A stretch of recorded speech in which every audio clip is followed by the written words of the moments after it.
우리는 계속해서 예수님과 더욱더 친밀해지기 위해서 예수님과 멀어지게 된 그 이유들을 우리가 발견하고 그 한 가지 한 가지의 죄들을 계속해서 우리가 뽑아가고 있습니다. 여러분, 올 한 해를 이게 지금 8월 달인데요. 올 한 해를 지내시면서 예수님과 많이 친밀해지셨습니까? 우리 내년도에도 또 친밀함으로 1년 더 가야 됩니까? 친밀해질 때까지? 네, 올 한 해 우리가 매일매일 매주 우리가 주님과 더욱더 가까워지고 친밀해질 수 있는 한 해가 되었으면 좋겠습니다. 오늘 말씀의 주제는 불순종입니다. 불순종. 예수님과 내가 가까워질 수 없는 또 한 가지의 이유는 바로 불순종입니다. 우리가 이 불순종이라는 주제를 가지고 말씀을 나눠보기에 앞서서 이 불순종에 대한 명확한 이해가 필요합니다. 왜냐하면 우리가 생각하는 불순종과 비그리스도인들이 생각하는 불순종과는 좀 다르기 때문이죠. 여러분, 불순종, 오늘 말씀의 주제는 불순종이에요. 불순종. 자, 그러면 우리가 이야기하는 불순종과 그 불순종의 반대는 무엇이죠? 순종이죠. 순종. 예, 순종. 자, 그러면 우리가 이야기하는 순종과 불순종은 무엇입니까? 무엇에 순종하는 사람, 무엇에 불순종하는 사람을 이야기하죠?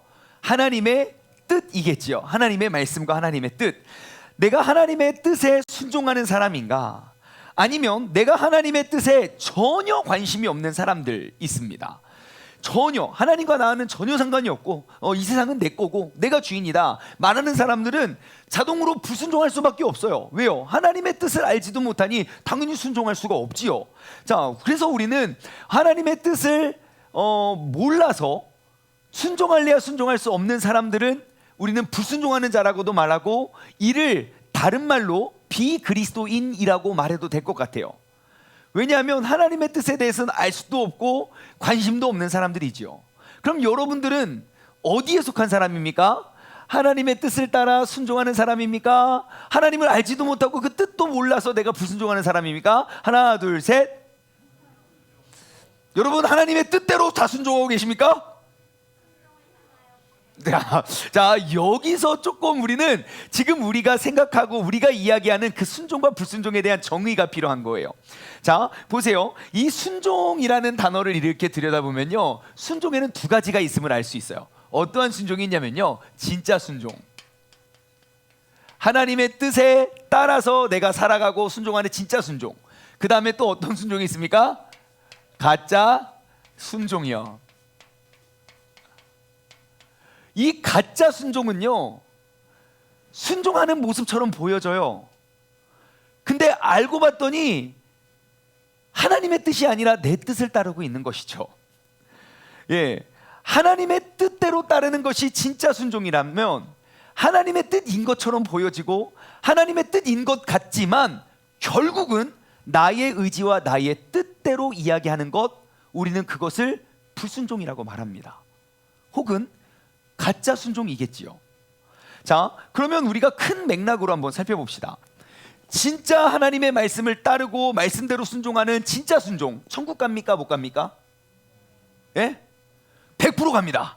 하나님의 말씀과 뜻대로 살아가면 천국 100% 갑니다. 하나님이 누군지도 알지도 못해요. 하나님의 뜻과 기준, 구원자 몰라요. 불순종할 수밖에 없어요. 천국 갑니까? 못 갑니까? 100% 못 가요. 못 가요. 오직 예수 그리스도 외에 천국 갈 수 없어요. 자, 그럼 여기 하나님의 뜻을 알아요. 하나님이 무엇을 원하는지도 알아요. 다만 내가 순종하지 않을 뿐이에요. 그냥 결국 하나님의 뜻인 것처럼 나아가지만 결국 내 의지와 내 뜻대로만 살아요. 이 가짜 순종하는 사람들은 천국 갑니까? 못 갑니까? 못 가요. 자, 그럼 나는 어디에 있습니까? 진짜 순종이라고요? 너의 누나들이가 다 보고 있어요. 자, 한번 우리가 이 부분에 대해서 한번 생각해 봤으면 좋겠어요. 이 가짜 순종을 가만히 보면요, 우리는 왜 우리가 가짜 순종할 수밖에 없냐면 두 가지로 나눠볼 수 있어요. 첫 번째는 뭐냐면요, 하나님의 뜻을 알아요. 알지만 내가 순종하지 않는 거예요. 하나님의 뜻을 알고도 내가 그것을 원하지 않아서 불순종하는 사람들이죠. 마치 요나 같은 사람이요. 하나님의 뜻이 명확히 뭔 줄 알아요. 니느웨 백성들이 회개해야 돼요. 그게 아버지의 뜻이에요. 근데 내가 마음에 안 들어요. 저것들은 빨리 죽어야, 그래야 내 직성이 풀리는 거예요. 요나가 어떻게 합니까? 하나님의 뜻이 무엇인지 알고도 정반대길로 갑니다. 알고도 불순종한 사람. 우리가 원수를 사랑하라는 계명, 여러분 압니까 모릅니까? 알고 있죠. 원수 사랑하십니까? 아니에요. 왜요? 알지만 하고 싶지가 않은 거예요. 내가 왜 오른뺨을 치면 왼뺨을 돌려대야 됩니까? 말씀이 그렇잖아요. 아니, 아는데 되지가 않아요. 거짓말, 하나님의 뜻 아닌 거 알아요. 그럼에도 우리는 쉴 새 없이 거짓말을 해요. 부모님께 순종, 어떻게 친구들? 10계명에 몇 계명이죠? 5계명이에요. 5번째. 10개밖에 되지 않는 계명의 5번째 하나가 들어있는 게 부모님께 공경하라는데 어떻게 잘 공경하십니까? 부모님이 여기 앉아 계셔요. 그럼 나는 지금 진짜 순종하는 사람입니까? 가짜 순종하는 사람입니까? 점점 분위기가 지옥으로 갈 것 같은 분위기예요. 아마 대부분의 그리스도인들이 몰라서 순종하지 못하는 이런 불신자 불순종이 아니라 내가 하나님의 뜻과 그 계획과 그 말씀이 무엇인지 알면서도 내가 그냥 따르지 않는 불순종한 사람이 아닐까 싶어요. 혹은 교회 안에 이러한 사람도 있어요. 나는 진짜 하나님의 뜻인 줄 알고 순종해요. 그런데 그것이 지나고 보니까 착각으로 알아서 불순종하는 사람들이 있죠. 나는 그것이 하나님의 뜻인 줄 알았어요. 열심히 했어요. 하지만 그것의 열매가 하나님의 영광이어야 되는데 그것의 열매가 갑자기 내가 막 부자가 된다든지 하나님의 뜻대로 살아간다고 하면서 막 거짓말을 막 수도 없이 하면서 그것이 하나님의 영광이라고 한다든지 이러한 사람들이요. 마태복음 7장 21절에서 23절 말씀을 보시면요, 이렇게 기록되어 있어요. 나더러 주여 주여 하는 자마다 다 천국에 들어갈 것이 아니래요. 다만 하늘에 계신 내 아버지의 뜻대로 행하는 자라야 들어간대요. 자, 내가 주여 주여 한다고 하나님 가는 게 아니래요. 아버지의 뜻대로 행하는 사람, 하나님의 뜻대로 진짜 순종하는 사람이 천국에 간대요. 자, 그러면서 그 뒤에 따라오는 내용이 더 무서워요. 자, 그날에 많은 사람들이 나한테 이르러, 많은 사람들이 이렇게 이야기한대요. 주여 주여, 우리가 주님의 이름으로 선지자 노릇도 하며 주님의 이름으로 귀신도 내쫓으며 주님의 이름으로 많은 권능을 행하지 아니하였습니까? 라고 그래요. 분명히 주여 주여 부르짖었어요. 주님의 이름으로 선지자 노릇도 했어요. 주님의 이름으로 귀신도 내쫓고 많은 권능을 행했어요. 그런데 23절, 그때에 내가 그들에게 밝히 말하되 내가 너희를 도무지 알지 못하니 불법을 행하는 자들아 내게서 떠나가라 그래요. 분명히 하나님의 영광을 위한다고는 하지만 오히려 그의 열매가 하나님의 영광을 가리는 행위들이 있어요. 여러분, 양과 이리는 열매로 그들을 안다고 해요. 내가 하나님의 뜻이라고 생각하고 나의 고집과 또 나의 열심을 다해서 내가 열심히 따르지만 그것이 결국 하나님의 영광의 열매를 맺지 못하는 거예요. 여러분, 그 이슬람 보수주의들이 뭘 합니까? 그들의 신앙과 믿음을 지키기 위해 그들은 테러를 감행해요. 많은 사람을 죽여야 하늘나라에 올라가서 하늘나라 가가지고 7명의 여인들과 결혼한다고. 그거를 진짜 믿고 그대로 진짜 순종을 한다고요. 잘못된 믿음이죠. 이러한 사람들은 어떠한 사람들입니까? 신앙생활을 핑계로 자신의 자리를 이탈하는 사람들이에요. 아빠로서 아빠의 자리를 지켜야 하지만 그냥 신앙생활을 핑계로 아빠의 자리를 떠나고, 엄마로서 엄마의 자리를 피하고, 학생으로서 학생의 자리를 피하고, 공부를 열심히 해야 되는데 이것들이. 이렇게 성경 막 보면 하나님이 공부해라 말씀 안 하시나? 저는 그런 말씀이 들리는데 자꾸 뭐 교회 간다고 놀기만 하고, 열심히 순종하는 것처럼 보이지만 하나님께서 모른다 말씀하시는 사람들. 여러분들은 어디에 속한 사람입니까? 내가 하나님의 말씀과 내가 그 하나님의 의도를 아는 대로 순종하는 진짜 순종의 사람입니까? 아니면 내가 알면서도 불순종하고 남들이 다 안 하니까 나도 안 하고, 혹은 나는 알고 열심히 한다고는 하지만 결국 지나고 보면 그것이 다 하나님의 뜻이 아니라 나의 뜻, 나의 영광, 나의 명예를 위한 것이고, 혹은 아예 하나님의 말씀에는 관심도 없는 사람이고. 여러분은 어떠한 사람입니까? 근데 굉장히 중요한 것이 있어요. 여러분 꼭 기억하십시오. 우리의 믿음 생활은 반드시 이 진짜 순종을 향해 나아가야 됩니다. 더 중요한 거는 이 가짜 순종의 사람과 불순종의 사람은 천국에 이르를 수 없다는 것입니다. 혹시 우리 가운데 이 불순종의 자리에 아직 머물러 있다면 오늘 이 시간 진짜 순종의 자리로 나아가시기를 주님의 이름으로 소망합니다. 우리 모두가 그 하나님의 뜻을 명확히 발견하고 그 주님의 뜻을 우리가 찾고 그 뜻을 따라 그 뜻을 쫓아 살아갈 수 있는 믿음의 사람 되기를 주님의 이름으로 소망합니다. 자, 그러면 이제 가짜 순종의 원인이, 이 가짜 순종의 원인이 무엇인지를 우리가 발견하고 이제는 우리가 이제 가짜 순종에서 진짜 순종의 사람으로 우리가 넣어왔으면 좋겠어요. 자, 우리가 왜 가짜 순종에 머물러 있을까요? 하나님의 뜻을 알면서도 자꾸 지켜지지가 않아요. 혹은 하나님의 뜻을 오해하는 거예요. 하나님이 원하시는 대로 내가 하는 게 아니라 그냥 하나님의 뜻과 비슷한 나의 뜻, 내가 원하는 대로만 하면서 나는 그것이 순종이라고 착각하고 있는 거예요. 자, 아버지와의 관계 속에 우리가 왜 아버지의 뜻을 다 따르지 못하는가? 아마 가짜 순종의 가장 큰 원인은 아버지와의 소통의 부재가 아닐까 싶어요. 아버지의 뜻이 무엇이고 그분이 무엇을 원하는지, 의도가 무엇이고 그것들을 알아야 내가 그것을 따를 수 있거든요. 분명히 아버지께서 원하는 건 이건데 내가 생각하기에 이건데 라고 따라가면 여전히 불순종하며 나아갈 수밖에 없는 것이죠. 분명히 하나님께서는요, 나의 뜻을 쫓아 살아가는 사람들에게 계속 나의 뜻을 이야기하고 알려주겠지요. 이렇게 하라고 저렇게 하라고, 이렇게 하라고 저렇게 하라고. 하지만 그러한 뜻이 들리지 않는 거예요. 내가 이렇게 해왔으니까 이게 좋고 내가 해왔던 대로, 내가 편한 대로가 진짜 맞아요 라고 하는 것이죠. 아버지의 뜻을 알아야 뜻을 따를 수 있습니다. 또한 아버지의 뜻을 내가 명확히 알지 못하면 아버지를 위한다고 하는 일이 도리어 해가 됩니다. 어린 아이들이, 특히 6살 이하의 아이들이 집안 청소를 도와주면 도와주는 겁니까? 방해가 되는 겁니까? 네? 그 도와달라고 해야 됩니까? 놔두라고 해야 됩니까? 놔두는 게 낫습니다. 예, 청소를 한다고, 예를 들어 물 청소를 한다고 물을 떠오면 물을 부어버리죠. 어제도 일이 있었어요. 예, 우리 체스판을 이렇게 막 우리 민율이가 체스판을 열어서 막 체스 알을 다 집어넣죠. 막 치워 하니까 그것을 치운다고 숨겼는데 기저귀 안에 집어넣고 똥을 쌌네요. 깜짝 놀라서 기저귀를 가는데 체스 알이 나와가지고. 여러분 어떻게 아버지의 뜻을 잘 알고 따르는 겁니까? 아니에요. 아버지의 뜻은 그것이 깨끗해지는 것이 순종일 거예요. 여러분 그러면 아버지의 뜻을 발견하는 방법이 무엇일까요? 오늘 이 시간 그 내가 주님의 말씀을 불순종할 수밖에 없는 그 원인, 그 궁극적인 원인은 내가 하나님과 나와 교제하는 그 순종의 기도라는 말씀의 제목으로 함께 은혜를 나누길 소망합니다.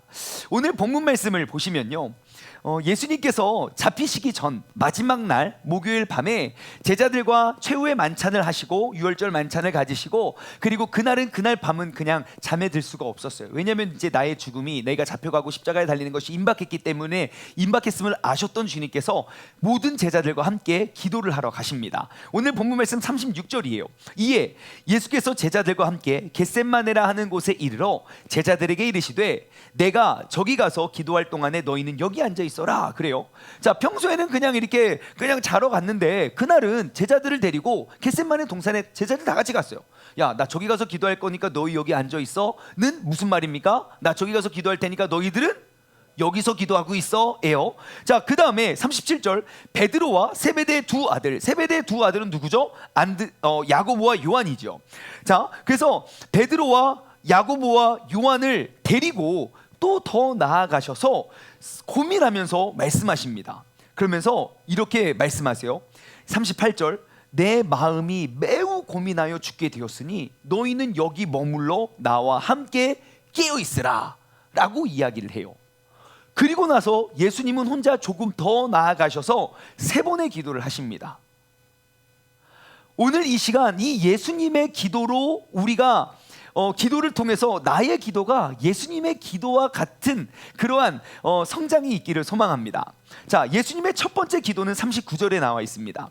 조금 나아가사 얼굴을 땅에 대시고 엎드려 기도하여 이르시되 내 아버지여 만일 할만하시거든 이 잔을 내게서 지나가게 하옵소서. 그러나 나의 원대로 마시옵고 아버지의 원대로 하옵소서. 그래요.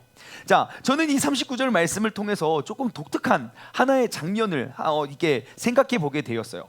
예수님께서 조금 나아가사 얼굴을 땅에 대시고 엎드려 기도를 하십니다. 조금 독특했던 거는 예수님의 기도하시는 자세였어요. 기도하시는 모습. 만약에 지금 시대에 성경이 기록되어 있다면 여러분 기도합시다. 그럼 여러분 딱 떠오르는 이미지가 뭡니까? 그냥 의자에 앉아서 기도하는 거죠. 고개 숙이고 이렇게. 그리고 기도를 좀 많이 하신다라 하시는 분들은 이렇게 앞뒤로 이렇게 딱 자세가 있잖아요. 기도의 자세가. 만약에 우리 부모님 시대에 기도한다, 우리 할머니 세대에 기도한다 하면 아마 다 의자가 없었으니까 그때 교회는 다 무릎을 꿇고 기도하는 것이 모두의 기도의 모습이었을 거예요. 그럼 2000년 전에 예수님께서 활동하셨을 때 예수님께서 기도하셨습니다 라고 하면 사람들이 딱 떠오르는 기도의 이미지가 어떠한 모습인지 아십니까? 기도합시다 그러면 앉아있던 사람들도요 다 일어서서 두 손을 들고 하늘을 우러러 기도했어요. 일반적으로 다 서서 기도했다고요.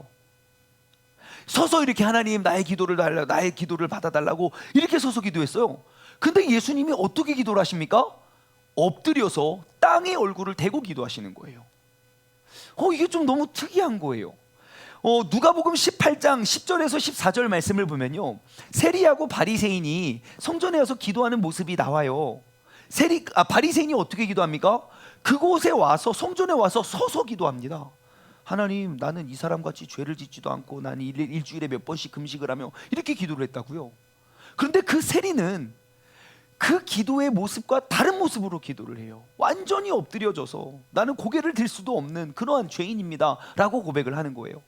제가 말씀을 찾아봤어요. 구약이나 신약이나 왜 서서 기도하는 것은 뭐고 또 엎드려서 기도하는 건 무엇인가 라고 찾아보니까요, 본문 말씀에 예수님께서 엎드려서 기도하신 것, 엎드려서 기도함에 공통점이 있더라고요. 엎드림의 기도의 의미는요, 아주 간절한 기도를 드리는 경우에 엎드리더라고요. 그냥 일반적으로 하나님 영광 받으세요 이런 기도가 아니라 내가 정말 간절해지면요 엎드려서 주님께 구했다는 거예요. 다시 말해 예수님께서 그날 밤 가지셨던 기도가 얼마나 간절했는지 우리는 알 수 있습니다. 그의 기도의 내용을 떠나서 그의 기도의 자세만 보아도 그가 얼마나 간절히 주님께 사모했는지를 알 수 있습니다.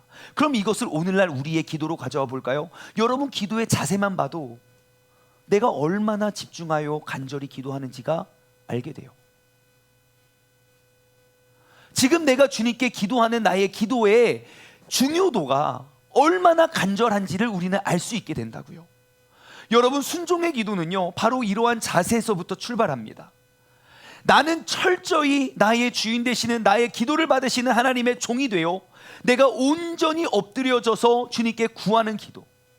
나는 내가 주님의 종이 되어 나의 주인 되시는 아버지 하나님의 뜻을 받들어 사모하는 그러한 예배자입니다 라는 자세로 우리가 주님 앞에 나오길 소망합니다.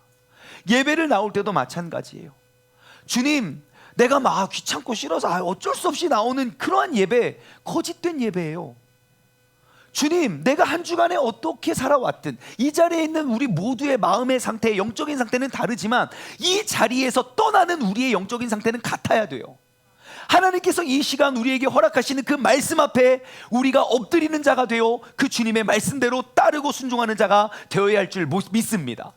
우리가 이렇게 기도할 때 하나님 앞에서 완전히 엎드림의 마음, 완전히 엎드림의 자세로 우리가 나아가기를 소망합니다. 자, 39절 기도의 내용을 살펴볼게요. 이르시되 내 아버지여 만일 할만하시거든, 자 만일 할만하시거든 이 잔을 내게서 지나가게 하옵소서.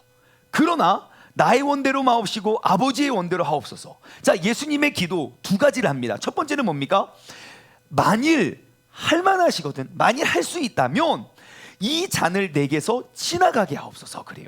그것은 예수님의 원함이에요. 나의 원함의 기도예요. 할 수 있으면 이 잔은 뭡니까? 고통의 잔, 죽음의 잔, 십자가의 잔이에요.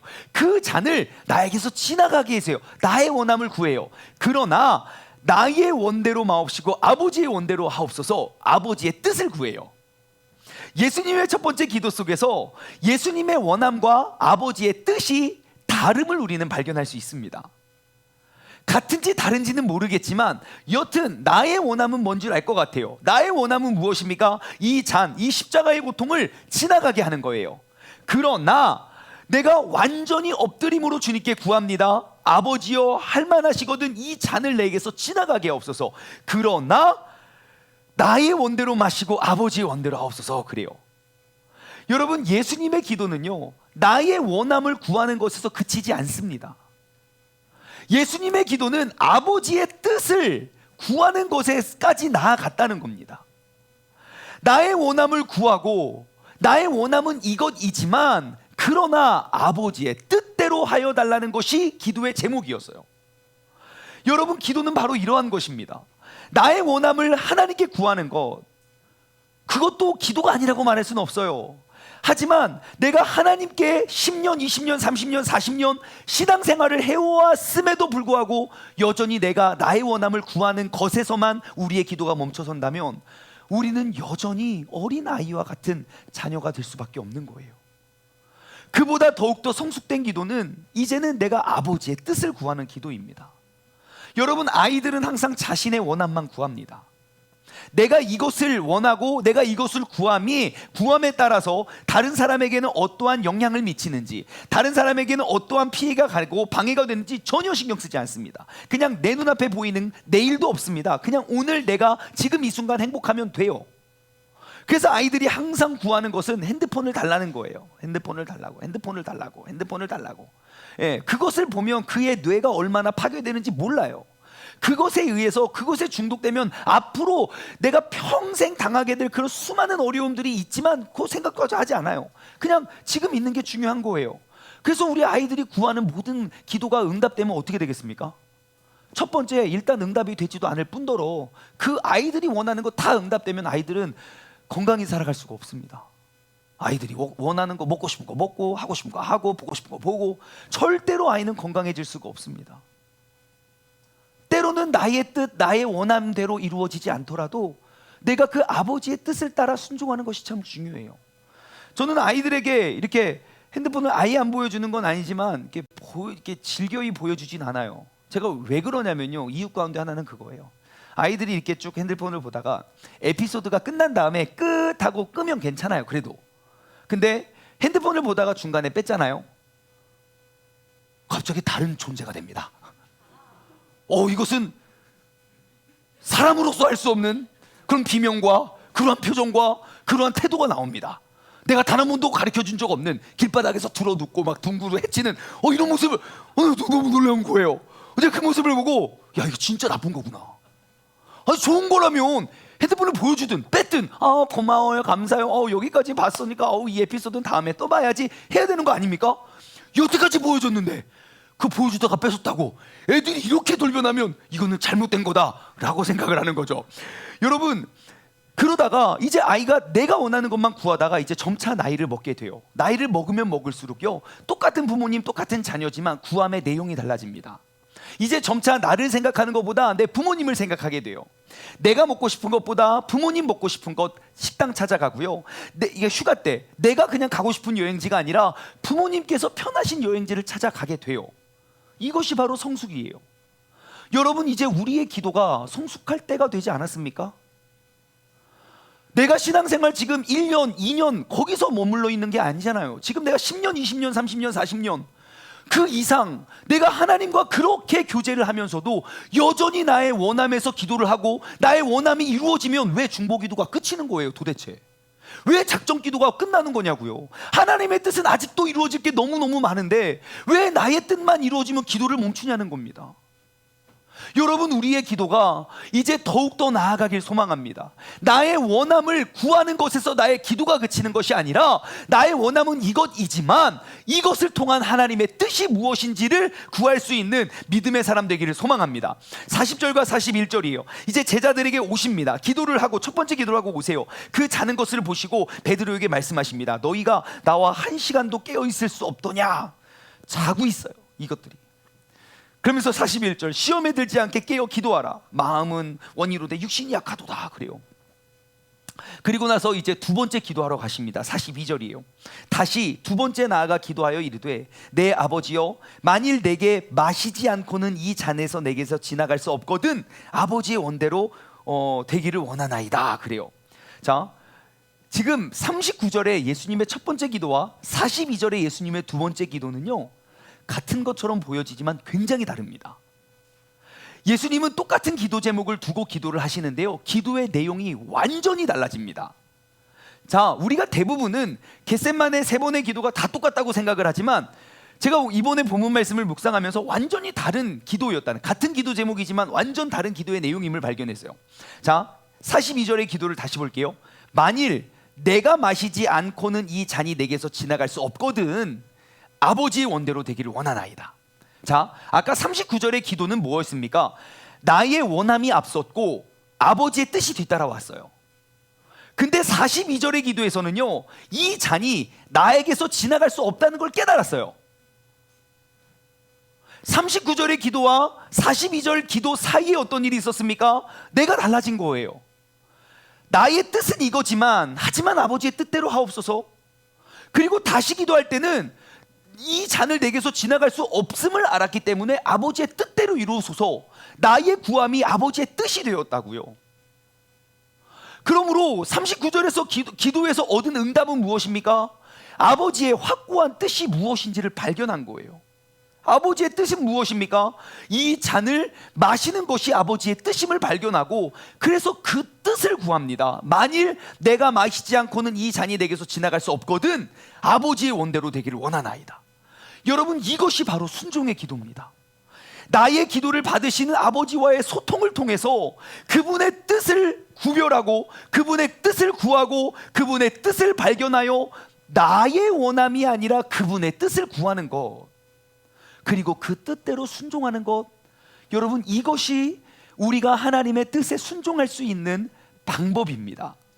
마태복음 6장 7절과 8절 말씀을 통해서 예수님께서 기도에 대한 명확한 가이드를 제시해 주십니다. 그리고 마태복음 6장 9절부터는 이제 주님의 기도, 주님께서 야 너희는 기도를 이렇게 해라 라고 하면서 이제 주기도문을 쭉 가르쳐 주시는데 그 바로 앞절 7절과 8절 말씀을 보시면 이렇게 기록되어 있어요. 또 기도할 때에, 자, 기도할 때 이렇게 하래요. 이방인들과 같이 중언부언하지 말래요. 왜냐? 그들은 말을 많이 하여야 들으실 줄로 생각한대요. 자, 이방인들의 기도는 어떤 기도예요? 중언부언하는 기도예요. 말을 많이 해야, 기도 시간이 많아야 하나님께서 그래야 들어주는 거구나. 한 1000번 제를 1000번 절을 해야 나의 뭐 은덕이 쌓여서 막 이렇게 그런 거예요. 하지만 8절, 그러므로 예수님의 가르침은 이겁니다. 그들을 본받지 말아라. 구하기 전에 너희에게 있어야 할 것을 너희 하나님 너희 아버지께서 다 아시느니라 그래요. 이게 무슨 말입니까? 잘 보세요. 너희가 구하기 전에 너희에게 있어야 할 것을 하나님께서 아신대요. 이것을 똑같은 말을 환원해 볼게요. 내가 기도할 때 아버지께서는 아신대요. 즉 내가 구할 때 이미 아버지의 뜻이 있다는 겁니까? 없다는 겁니까? 있다는 거예요. 내가 구할 때 이미 아버지의 뜻과 계획이 정해져 있다는 거예요. 내가 구해야만 아시는 게 아니라 이미 알고 계시고 이미 계획해 주셨고 내가 주님께 그 아버지의 뜻을 물을 때에야 아버지 하나님께서 그 계획하신 뜻을 내가 깨닫게 되는 거예요. 하지만 아버지께서 알고 계신다는 그 사실을 망각한 이방인들의 기도는 하나님께 나의 원함만 구하면 돼요. 나의 필요만 구해요. 하나님께 구하는 거죠. 아버지, 좀 아셔야 될 일이 있습니다. 우리 집에 이제 쌀통이 반절밖에 남지 않았습니다.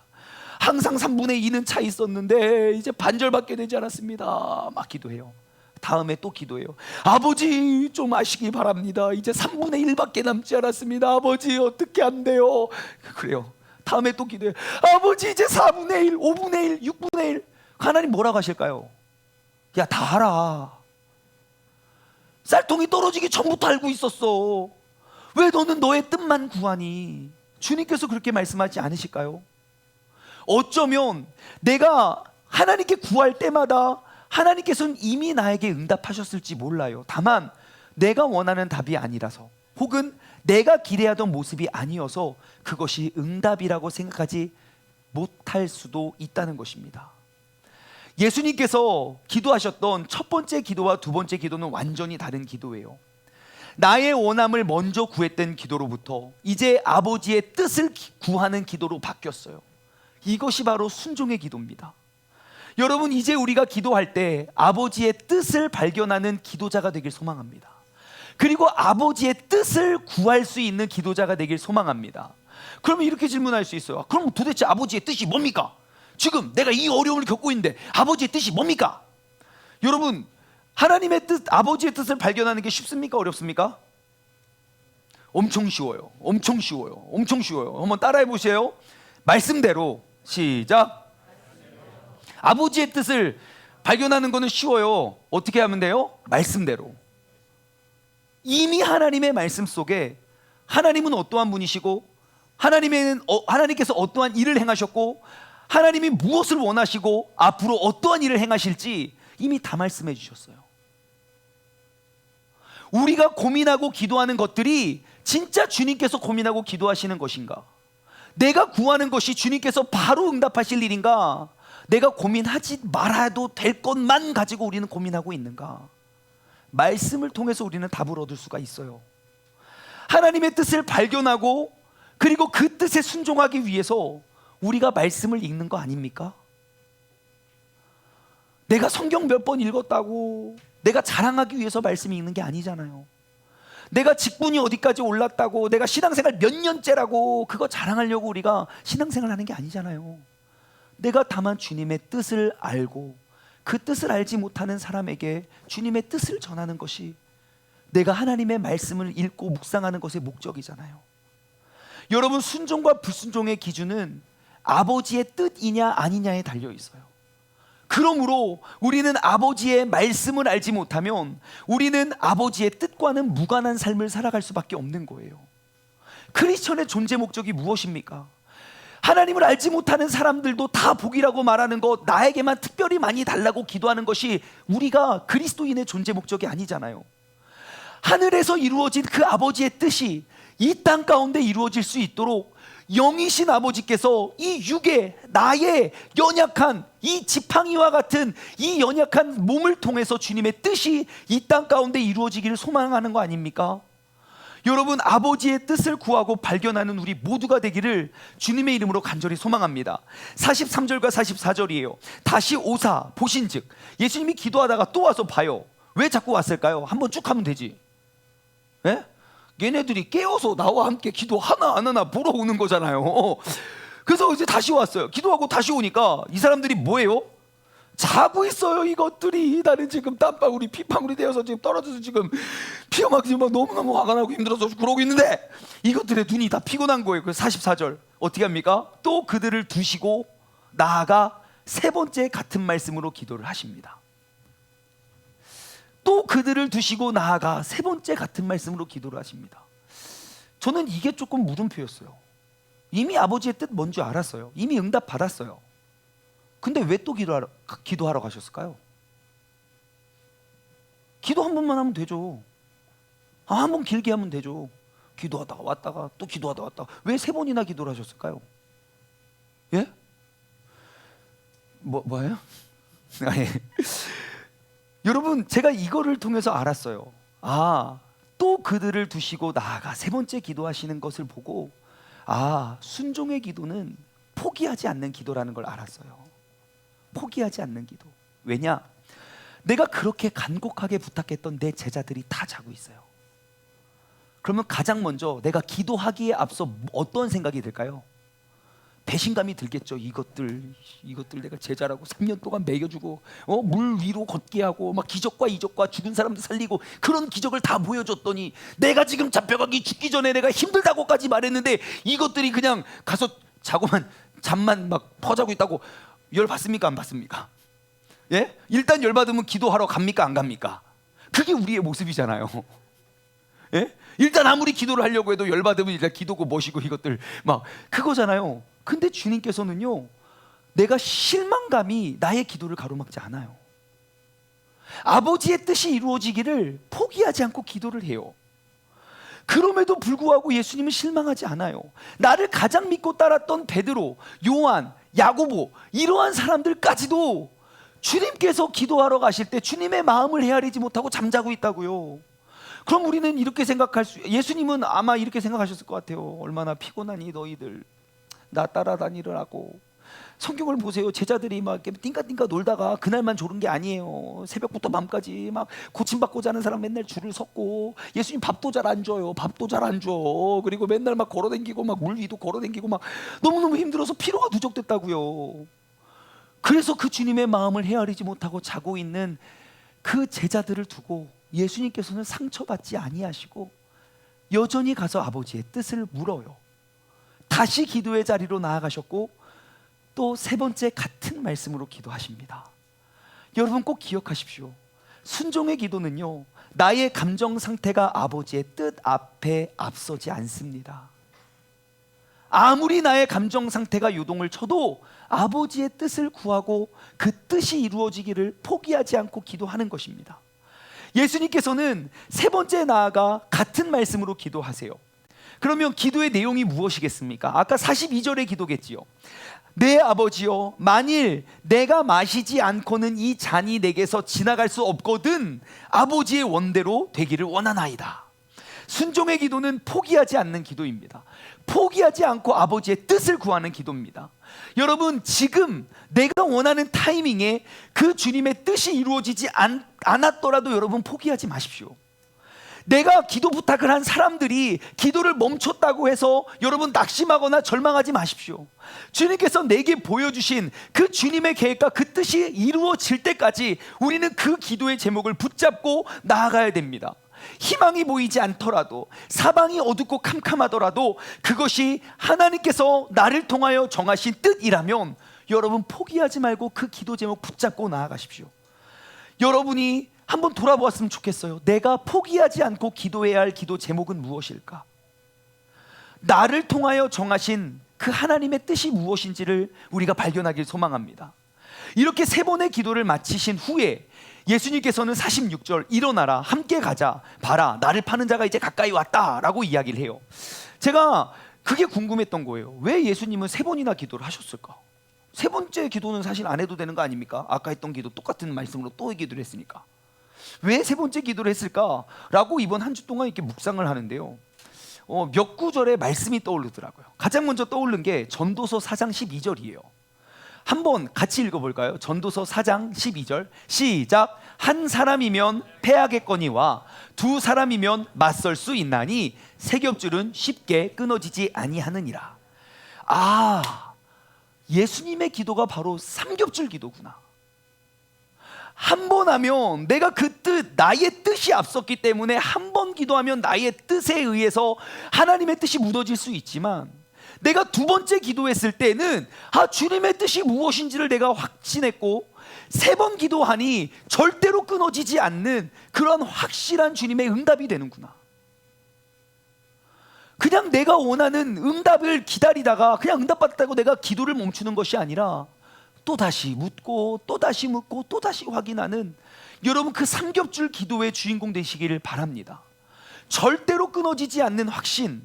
예수님의 세 번째 기도는 그런 확신의 기도였어요.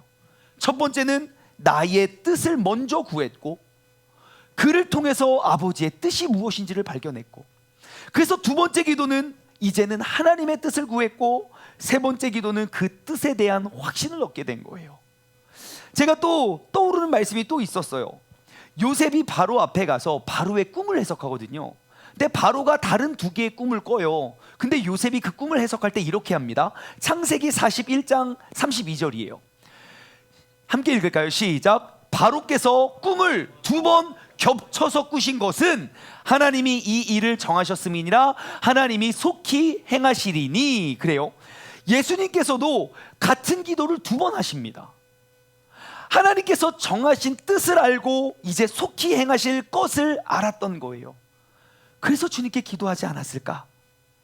그리고 그 하나님의 뜻에 곧바로 순종합니다. 46절 일어나 함께 가자, 봐라, 나를 파는 자가 이제 가까이 왔느니라. 여러분, 우리의 기도가 이처럼 하나님의 말씀과 그 뜻에 순종하는 기도가 되길 소망합니다. 여러분, 순종의 기도가 순종의 삶을 낳습니다. 이 시간 우리 한번 다 같이 눈을 감아 볼까요? 이 시간 나의 삶을 한번 돌아보았으면 좋겠습니다. 나의 삶은 하나님의 뜻에 순종하는 삶입니까? 불순종하는 삶입니까? 아니면 순종하는 것처럼 보여지지만 결국은 다 내가 원하는 나의 원함과 나의 마음대로 가짜 순종을 하는 삶입니까? 만약에 내가 진짜 순종의 삶이 아니라면 불순종의 이유는 무엇입니까? 왜 나는 하나님을 30년 40년 믿어왔어도 여전히 나는 알면서도 불순종한다든지, 여전히 하나님의 원하심이 나를 통하여 이루시고자 하는 하나님의 뜻이 무엇인지 알지 못한 채 나의 원함만 구하고 있는 그러한 가짜 순종의 기도자입니까? 이제는 우리가 하나님과의 깊은 소통을 통해서 순종의 삶을 살아갈 수 있는 우리 모두가 되길 소망합니다. 순종의 기도는 첫째, 하나님과 소통하는 기도입니다. 나의 뜻만 구하고 나의 뜻만 알리는 일방통행의 기도가 아니라 나의 뜻을 구하지만 하나님의 뜻을 듣고 하나님과 소통하는 기도예요. 내가 기도가 멈추는 시간은 내가 원하고 구하는 것들에 대한 구함이 끝나서 기도가 아니라 하나님의 계획을 발견하고 끝나는 기도, 하나님의 계획을 물으며 하나님과 소통하는 기도가 바로 순종하는 기도입니다. 순종하는 기도는 두 번째, 하나님 중심의 기도입니다. 다시 말해 나를 포기하는 기도입니다. 내가 기도를 많이 하는 것이 순종이 아닙니다. 내가 몇 시간 며칠을 기도하는 것이 그냥 그것이 순종이 아니라 오히려 순종은요, 나를 포기하는 기도입니다. 철저히 하나님 중심에서 철저히 아버지의 뜻 앞에 나의 모든 것들을 내려놓고 엎드리는 기도, 하나님 중심의 삶으로 내가 나아가는 것이 바로 순종의 기도입니다. 마지막으로 순종의 기도는 포기하지 않는 기도입니다. 사람들은 기도를 멈추어도, 사람들은 잠들었어도 나는 끝까지 그 주님의 뜻을 붙잡고 나아가는 기도. 여러분, 하나님과의 바른 소통을 통해서 이제는 더 이상 가짜 순종의 삶으로 머물러 있지 마시고 가짜 순종의 삶으로부터 이제 진짜 순종의 삶으로 나아갈 수 있는 우리 모두가 되기를 간절히 소망합니다. 적용 질문을 나누고요, 우리 함께 기도하며 나아가길 원합니다. 첫 번째 적용 질문입니다. 나는 어떠한 사람입니까? 진짜 순종, 그리고 가짜 순종 혹은 불순종. 여러분, 나는 어디에 속한 사람입니까? 내가 하나님의 말씀과 뜻대로 내가 그 말씀대로 믿고 따르는 사람입니까? 아니면 내가 하나님의 뜻이 무엇인지 알면서도 내가 용납이 되지 않아 불순종하는 사람입니까? 불순종입니다. 아니면 내가 하나님의 뜻인 줄 알고 착각하면서 나의 뜻, 나의 명예, 나의 것을 이루며 살아가고 있는 착각하는 불순종자입니까? 아니면 하나님의 뜻과 계획, 그 말씀에는 전혀 관련이 없고 관심도 없으며 살아가는 그런 불순종하는 사람입니까? 혹시 내가 어디에 머물러 있고 내가 불순종에 머물러 있다면 그곳에 머무르게 있는 그 원인이 무엇인지를 한번 돌아보았으면 좋겠어요.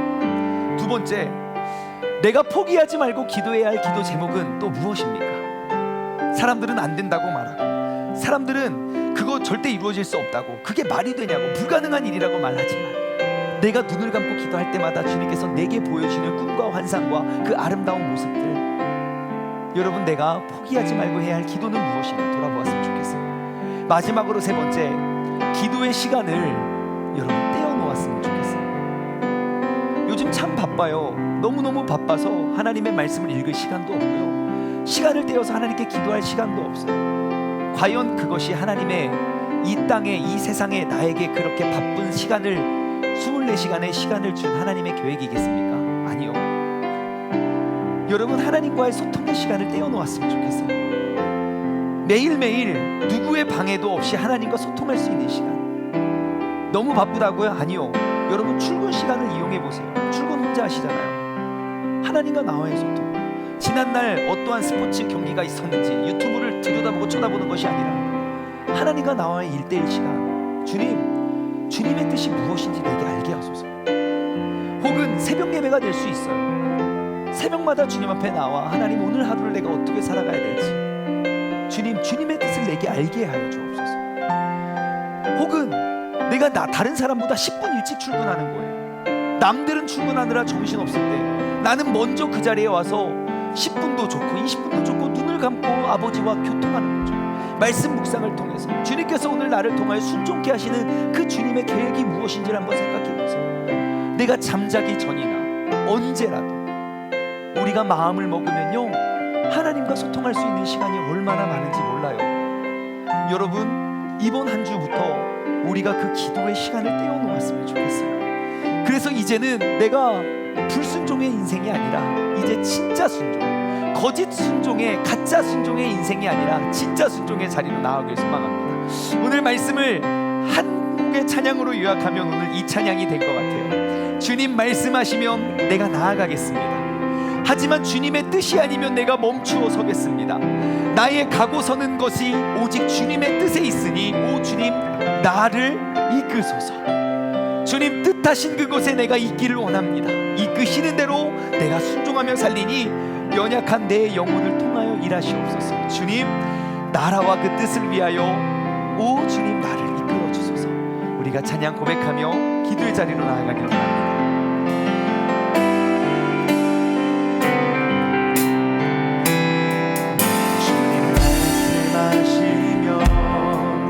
내가 나가리라. 주님 뜻이 아니면 내가 멈춰서리라. 나의 가고 서는 것 주님 뜻에 있으니 오 주님, 나를 이끌소서. 주님 말씀하시면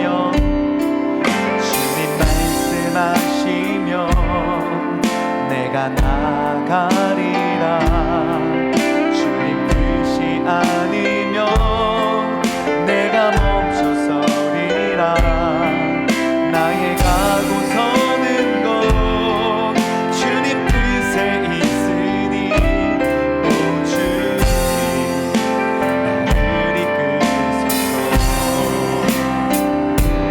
뜻하신 그곳에 나 있기 원합니다. 이끄시는 대로 순종하며 살리니 연약한 내 영혼 통하여 일하소서. 주님 나라와 그 뜻을 위하여 뜻하신 그곳에, 뜻하신 그곳에 나 있기 원합니다. 이끄시는 대로 순종하며 살리니 연약한 내 영혼 통하여 일하소서. 주님 나라와 그 뜻을 위하여 오 주님, 이 시간 우리 함께 기도하며 나아가길 원합니다. 주님, 내가 아직까지 숨을 쉬고 살아가는 이유는 나를 통하여 이 땅 가운데 이루어져야 할 아버지의 뜻이 있기 때문입니다. 하나님, 그 나를 향한 주님의 뜻이 다했다면 나의 숨은 멈춰섰을 것입니다. 주님의 뜻을 이제 내가 발견하며 그 뜻을 위해서 살아갈 수 있는 사람 되게 달라고. 주님, 나를 향한 주님의 뜻이 무엇인지를 우리가 기쁜 교제를 통하여 내가 발견하는 시간 되게 달라. 다 같이 손을 번쩍 들고 주님의 이름 한번 부르짖고 기도하며 나아가겠습니다. 주여, 하나님 아버지 감사합니다. 아버지 하나님, 주님께서 오늘 이 시간 아버지 나의 기도의 잘못된 모습을 돌아보게 하시고 내가 신앙생활을 10년, 20년, 30년, 40년 주님 앞에 늘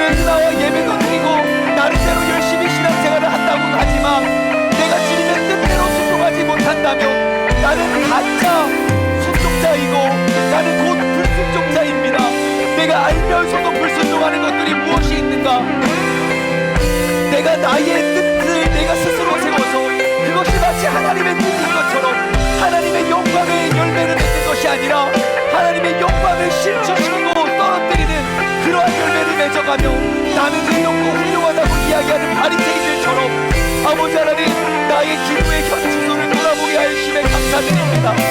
아버지 하나님, 내가 더 이상 더욱더 주님과의 깊은 교제를 통하여 아버지의 뜻을 나의 삶 가운데 이루어가길 소망합니다.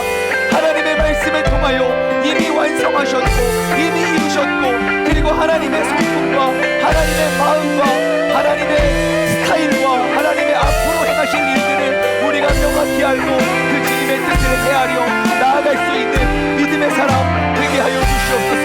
아버지 하나님, 우리가 주님의 말씀에 순종하는 삶을 살아가기를 원합니다.